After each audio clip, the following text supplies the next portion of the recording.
Welcome back to LDB Games. I'm Lord Darth Balls, and this is a Raid Shadow Legends video. And in this video, I'm going to go through the top shield champions to use against Borgoth, the SCARAB King. If you have made your way into Doom Tower at one point, and you faced off to the SCARAB King on one of the two rotations that features the SCARAB King, he has a passive that when he's attacked by a champion that does not have a shield buff, he counterattacks. And his counterattacks can be pretty gnarly. Talking about placing decreased attack, decreased speed, extra hits if you don't have a shield, placing provoke to stop you from using your top tier abilities. So if you haven't unlocked Urost yet, or you don't have the gear to solo the SCARAB King with one of the solo champions that are available, you need a shield champion to help you get through this fight. So before we get into it, I just set up a Discord community. I'd love for you all to come get involved. So when you go down to click that subscribe button on my channel, go a little bit further and click that Discord invite link and come join my community. So let's get into it. Now, when looking for a shield champion to use against Borgoth, you're looking for one specific thing. You're looking for a skill that puts a shield up for the same number of turns that it has cooldowns, so that when your speeds are on par with the SCARAB King, you will always have a shield up for your team when they're attacking. And there are, as I've found, 5 champions in this game that do that. I'm going to start with the rare. There is a budget option, and he is a Lizardman. It is Metal Shaper.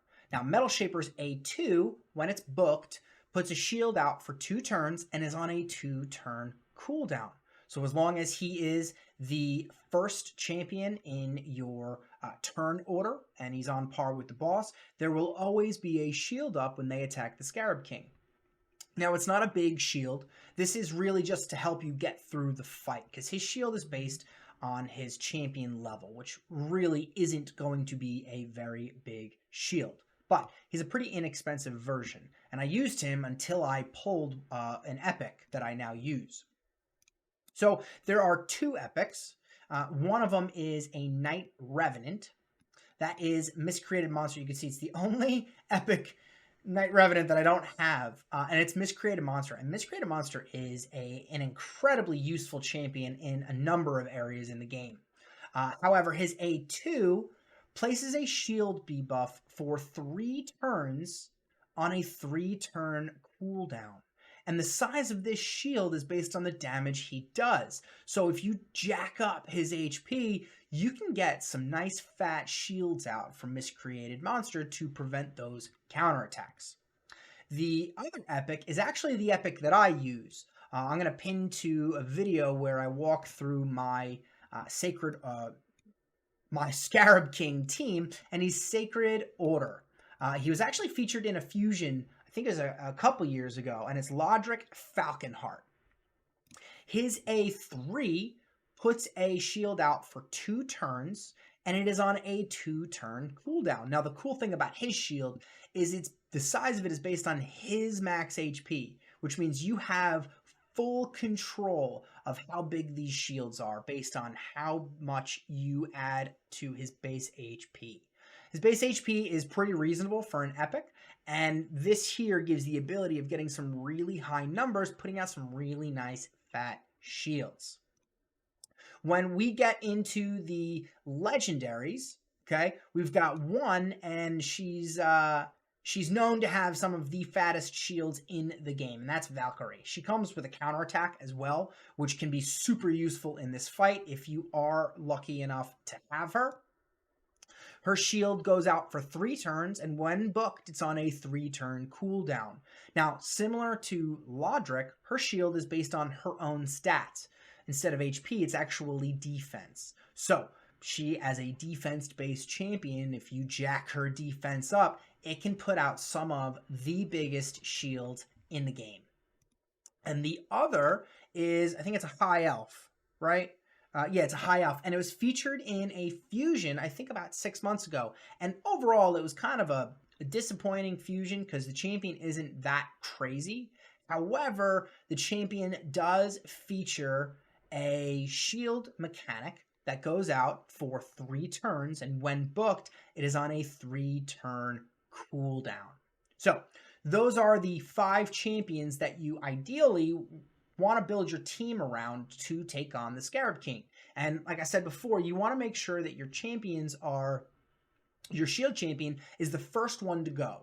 So Scarab King takes his hit, your shield champion throws a shield up, your champions all get a turn, preventing the counterattacks from the Scarab King.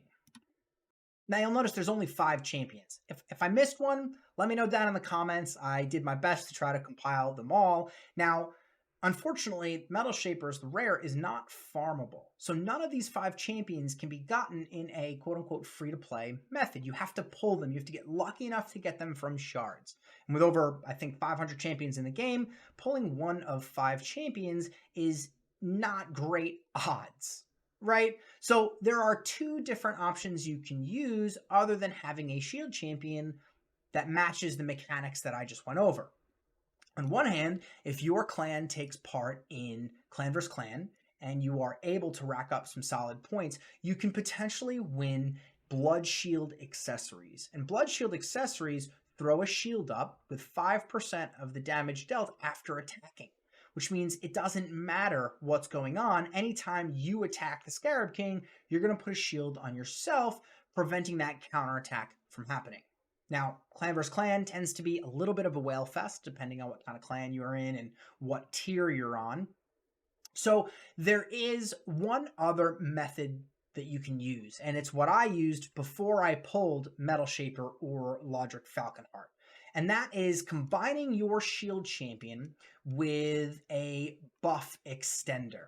So I used Zelota. Now, he was sitting in my vault, and I found him, and he's got a shield on his A2. Now, the shield is a 3-turn shield, but it's on a 4-turn cooldown. So that leaves, if I'm not building him to be so fast that he's like on a 2-to-1 with the boss, that leaves my team exposed for a full rotation of turns, which usually ends up in a wipe.